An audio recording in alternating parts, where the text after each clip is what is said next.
Sun Tzu, The Art of War, in his chapter, Offensive Strategy, he has a very important quote when it comes to competition. And he says, "Therefore I say, know your enemy and know yourself. In 100 battles, you will never be in peril." It is one of my favorite quotes because obviously in sports and business, everything revolves around competition. And with the hoopla around the new iPhone that Apple has introduced and Microsoft now coming out with their Surface tablet, I thought I might just want to give out some interesting points about how Sun Tzu is embedded in everything people do in business. And what I wanted to bring out is a quote in 2007 that Steve Ballmer made during his interview with USA Today. And he said, "There is no chance that the iPhone is going to get any significant market share. No chance. It's a 500 subsidized item." Now, some people might think, wow, Steve Ballmer really didn't know the enemy here, because if you look at the quote I gave you, know the enemy, know yourself. So you might think, wow, he was pretty clueless. He didn't think they were going to do anything at Apple with the iPhone. But if you truly think about it, it probably was reversed. Steve Ballmer's is no dummy, okay? So my point is he was probably incorporating psychological warfare across the marketplace, because in reality, he knew the enemy, and he knew himself, and he knew that Apple with the iPhone was so far ahead of the curve that he tried to downplay the market. In fact, throughout the conversation, he talks about the differential and strategy. For instance, the Microsoft strategy is like, we'll sell our software through as many units as possible. In fact, he made the mention that out of 1.3 billion phones at the time, that they would rather be in 60 to 70% of the market share, but Apple can have their 2 to 3%. We look 5 years back and it's not 2 to 3%. But really, I wanted to point it out that when people make statements, think about it, whether they really are cognizant about themselves and the competition, or whether they're just clueless, or whether they're just using psychological warfare to set the tone. Now, one of the things I can say is that as an entrepreneur and investor, I don't know what it is, but I always want to know what the competitive landscape is.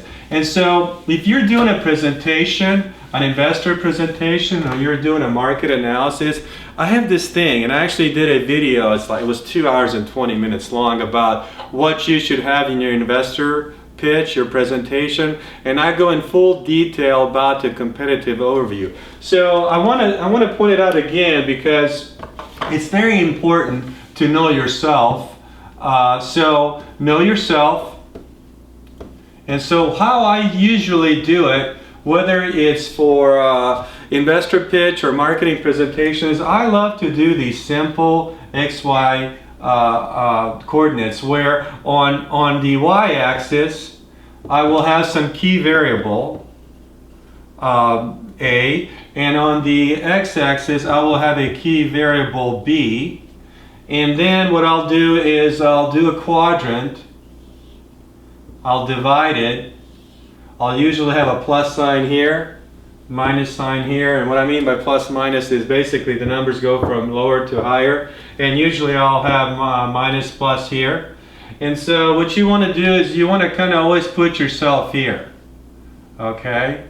And by doing that, you're now playing in terms of the variables of differentiation. So what I'll do is also do a bunch of these. Like on one presentation, I actually had 4 of them, and I used different vectors of differentiation to explain to the investors that not only do we differentiate on 2 key variables, but if you look at it from a different perspective, we also differentiate ourselves on other variables. Because in war or business, it's not a 2-dimensional strategy if you're winning the war. You have to think of it from a perspective of Sun Tzu.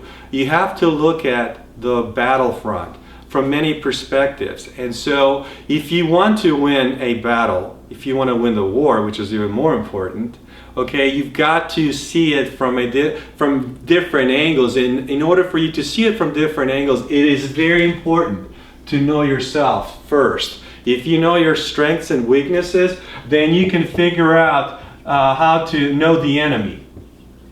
Because in reality, if you're, for instance, in the smartphone sector, whoever's playing in that game, they are your enemy. And look at just the downfall of BlackBerry in the last 5 years. So if you look at major markets like the smartphone sector, and you go back and look at historical perspectives of 2007, it's pretty amazing that Apple has been able to dominate in the sector. And what's even more amazing is that Google, ironically, has, with the Android operating system, has been able to flank Apple in the strategy game that Microsoft should have been playing in, and they lost the battle. At this point, they've lost the war. And I'll talk about that further. But remember, if you're looking at any startup or any business or any product you're trying to expand into, you gotta know yourself, you gotta know your competition, and you have to be very important to determine. And this is another thing that I'll talk about all the time, and I don't see it enough, is like when I ask an entrepreneur, who's your competition?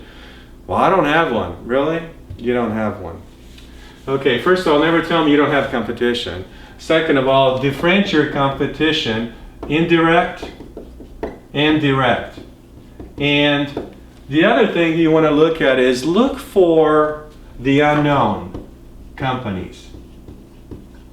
Okay, those are the ones that will creep up on you and front an attack without you even realizing it. So in summary, you've got to continuously look at the market landscape, the competitive landscape, and you have to continuously not only analyze the competition, but analyze yourself. Until next time.